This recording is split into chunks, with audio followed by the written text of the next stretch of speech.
Olá, alunos, bom dia. Bem-vindos a mais uma videoaula. Hoje vamos dar continuidade ao nosso assunto sobre célula, né? Falamos sobre as biomoléculas, falamos sobre carboidratos, lipídios, proteínas, enzimas, vitaminas e findamos com a última aula que foi ácidos nucleicos. Na aula de hoje vamos trabalhar sobre os tipos morfológicos de célula, né? E as características de cada parte da célula, pelo menos as partes básicas da célula, né? Só lembrando que as partes básicas da célula são membrana plasmática, citoplasma e núcleo. Então, iremos falar dessas três estruturas básicas da célula, né? Inicialmente, vamos falar sobre a morfologia celular, os tipos celulares. Os tipos celulares, né? Havíamos, inicialmente, já comentei com vocês em sala de aula, que existem dois tipos celulares, né? Uma célula do tipo procarionte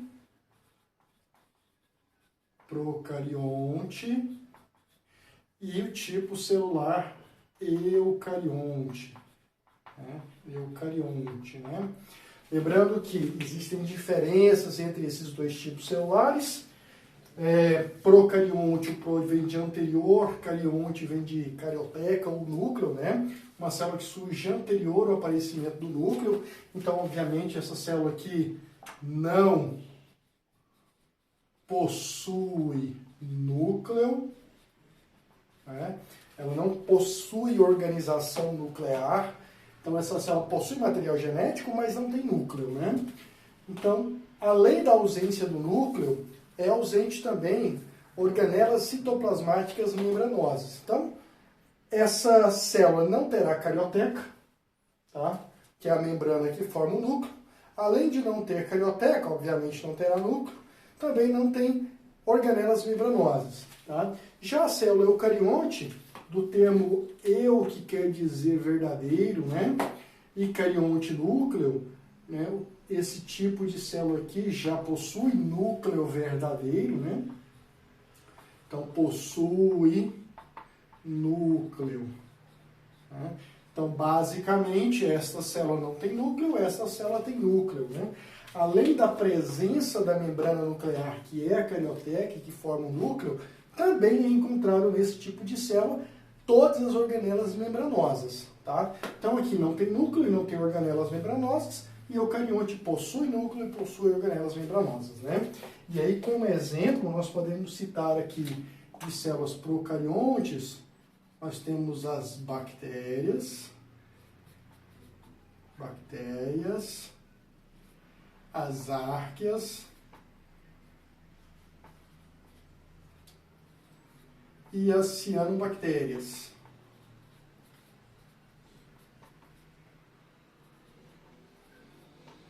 São os grupos de organismos que possuem célula com ausência de núcleo. Bactéria, arqueobactéria ou árquea e as cianobactérias. E aquelas que vão possuir núcleo, que são as células eucarióticas, né?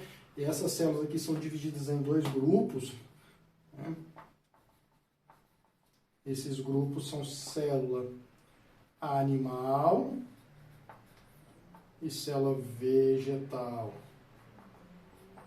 Lembrando a vocês que essa classificação de célula eucariótica animal vegetal é uma classificação antiga, né?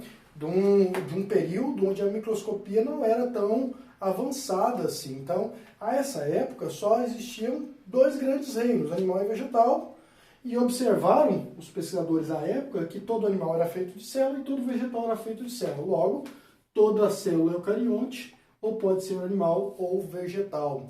Hoje sabemos que não é bem assim, existem outros organismos que não são animais e não são vegetais e que apresentam célula eucarionte, né? Então aqui, célula animal, obviamente vamos ter os animais, né? Todos os animais vão apresentar esse tipo de célula, mas também terão célula eucarionte animal, semelhante ao animal, os protozoários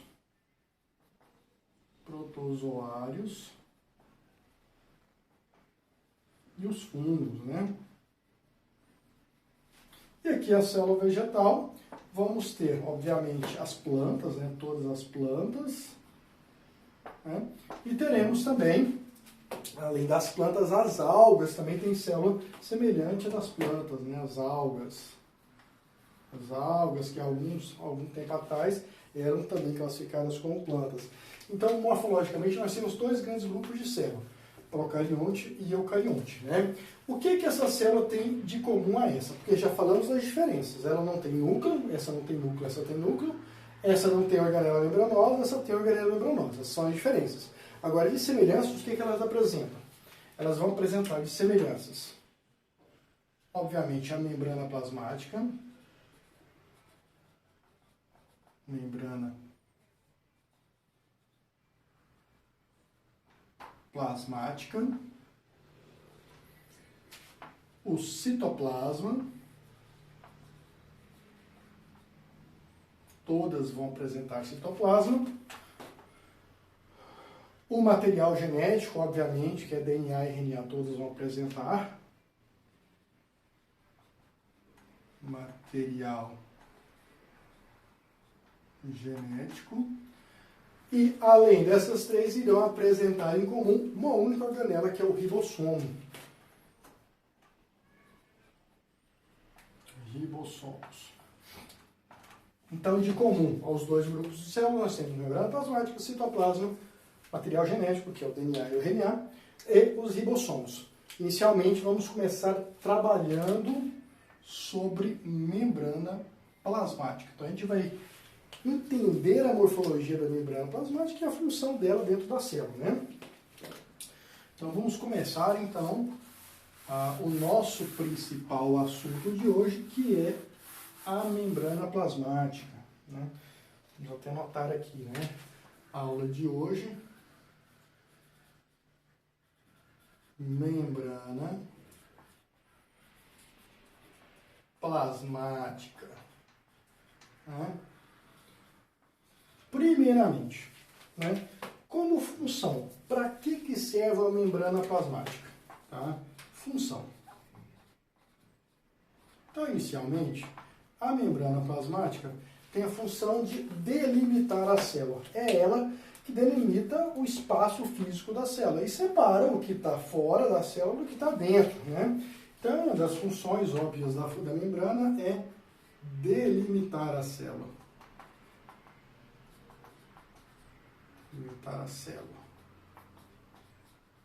Tá? Então, ela que limita a célula, dá limite e forma a estrutura celular, né? Além de delimitar a célula, função da membrana plasmática é selecionar as substâncias que eventualmente possam entrar dentro da célula ou possam sair da célula, né? Então, uma função da membrana é selecionar as substâncias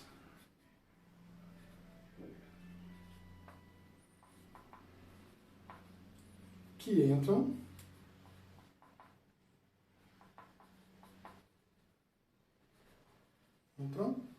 ou saem da célula.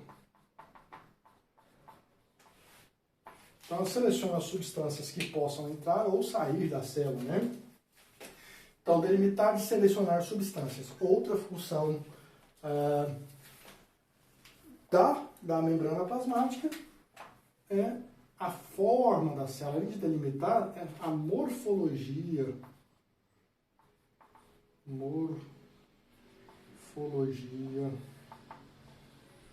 da célula,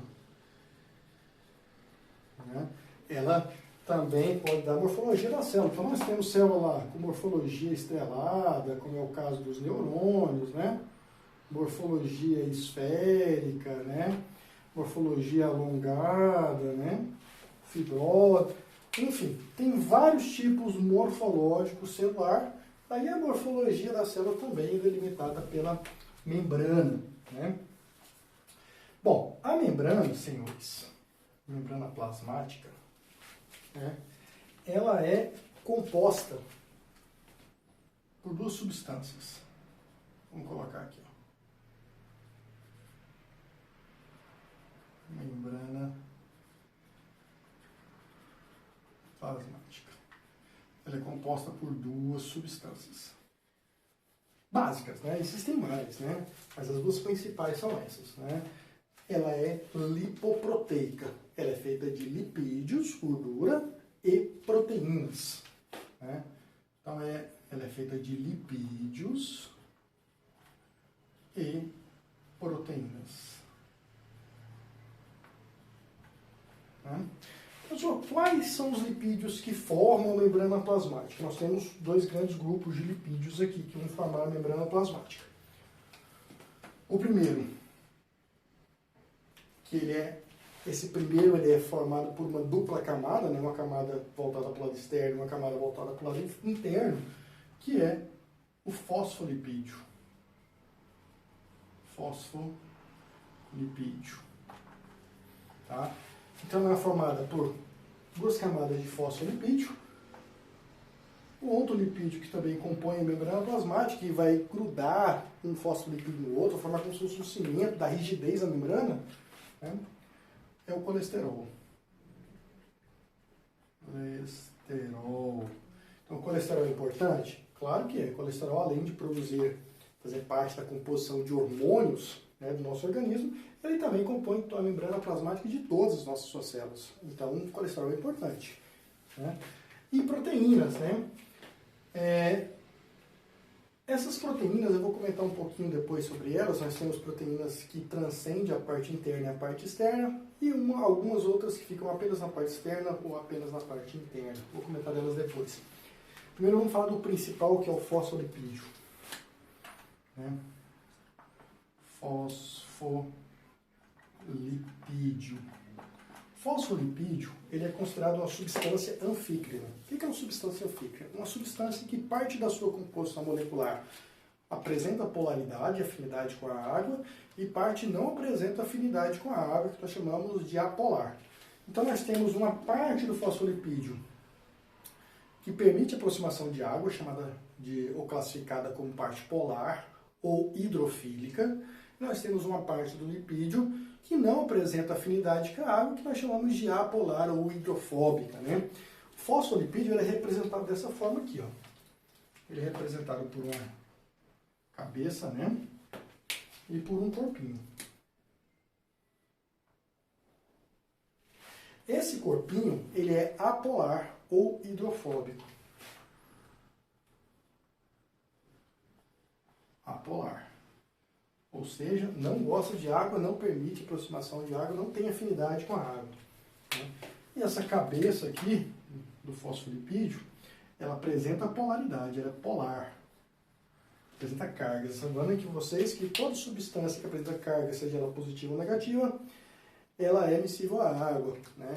Ela permite a aproximação da água, ela é polar, ela tem polos. Né? Então nós temos uma parte do lipídio polar e uma parte apolar. Tá? E na membrana, vamos desenhar a membrana aqui, ó. A membrana celular, ela é formada por uma dupla camada desses fosfolipídios. Então aqui eu tenho uma camada, aqui eu vou ter a outra camada desse fosfolipídio. Né? Então aqui o corpinho do fosfolipídio, aqui o corpinho, ó. Imagine que aqui é o meio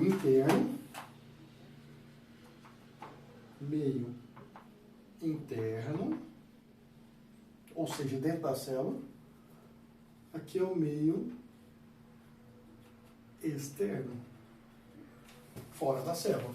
Então eu tenho, primeiramente, a membrana formada por uma dupla camada de fosfolipídio. Uma camada voltada com as cabeças polares voltadas para o meio externo e uma camada com as cabeças voltadas para o meio interno. E no meio desses fosfolipídios nós vamos ter quem? A membrana, a proteína, né? E continuação aqui da minha membrana com outros fosfolipídios.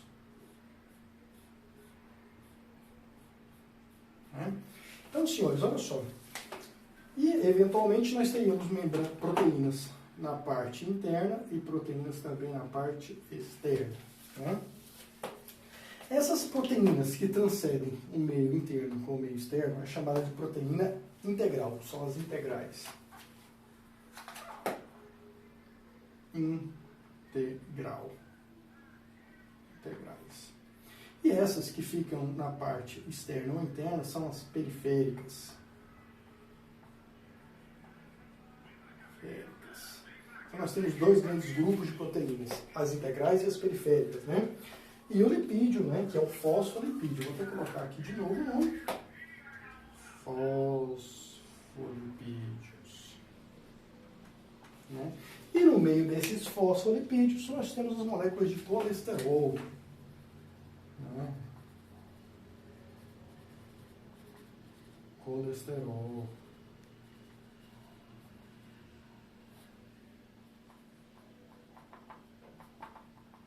Colesterol.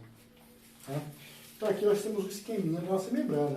Então a nossa membrana é formada por partes pequenas de fosfolipídios encaixadas uma ao lado da outra, juntamente com a proteína.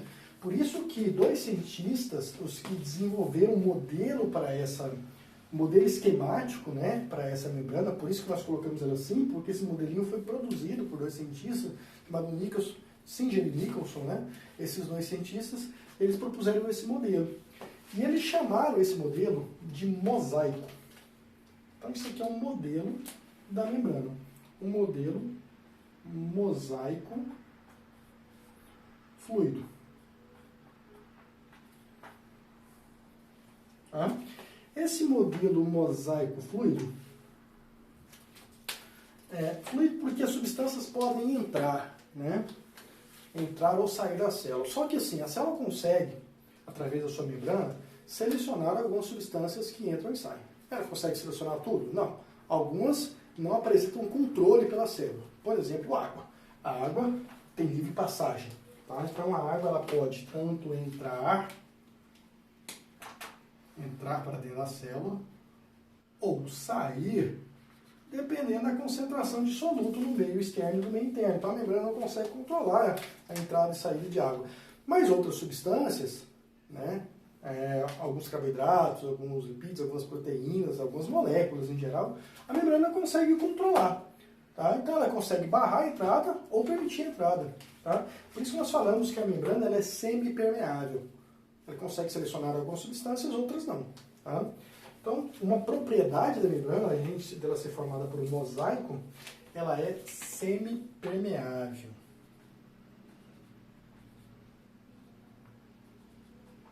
Semipermeável. Tá? Semipermeável porque ela consegue selecionar as substâncias que podem entrar ou sair da célula, né?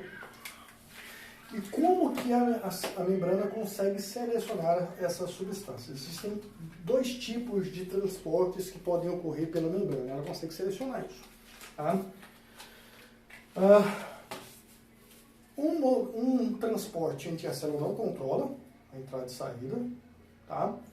E um outro modelo onde a célula consegue controlar a entrada e saída. Tá? Esse que a membrana não consegue controlar a entrada e saída, tá? Nós chamamos esse transporte de transporte passivo. Então nós temos aí os transportes pela membrana. Membrana plasmática. Tá? Os transportes pela membrana, esses dois tipos de transporte, tá? Um que a membrana vai controlar e outro que ela não vai controlar. O que ela não controla, nós chamamos de transporte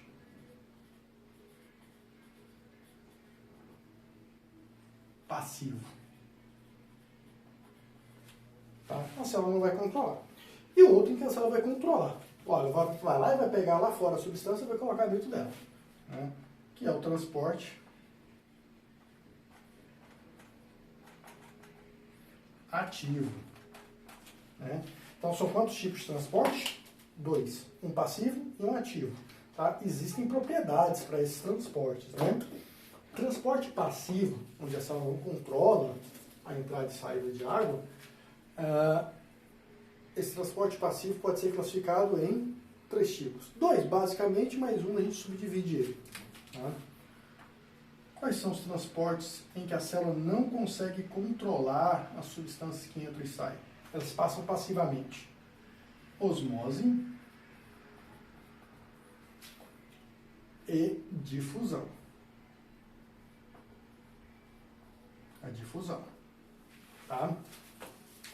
Então, esses 2 tipos de transporte, a célula não controla a entrada e saída. A concentração de substâncias do meio interno e externo é que vão permitir a entrada ou saída. A célula não consegue fazer nada.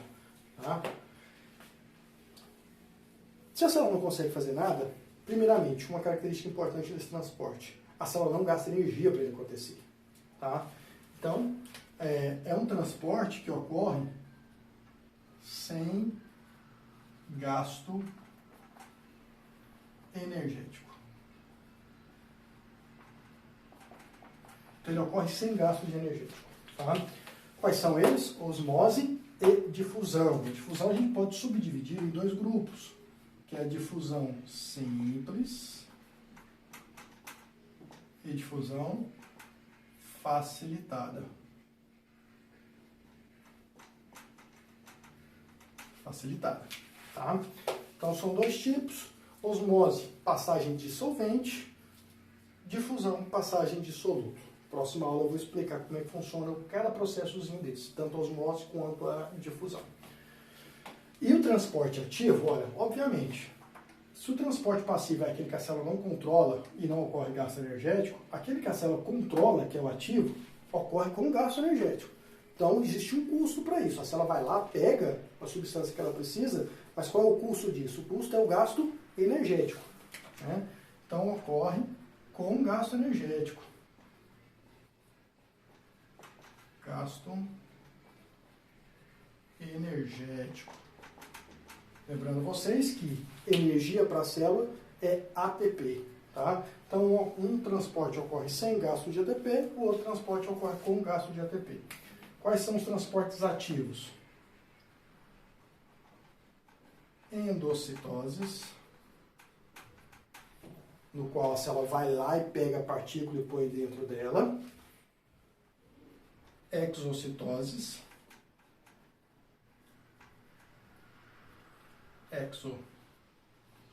Exocitoses, que é o tipo de transporte contrário da endocitose, né? A endocitose vai lá e pega o que está fora e coloca dentro da célula. A exocitose, a célula pega o que está dentro, os restos metabólicos, e coloca fora dela. Né? E nós temos um outro importante também, que é a bomba de sódio e potássio. A bomba de sódio e potássio também é um transporte ativo muito importante que nós vamos comentar depois. Tá? Então, características da membrana. Né? Ela apresenta o colesterol, um fosfolipídico, que é a parte lipídica. Ela apresenta proteínas integrais periféricas, que é a parte proteica. E existem algumas substâncias conjugadas. Né? Por exemplo, fora aqui da célula, existe o que nós chamamos de glicocálix, né? Que é uma estrutura de proteção e reconhecimento da célula. Né?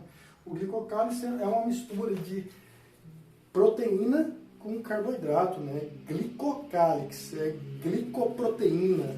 Né? Então existe uma glicoproteína aqui, ó.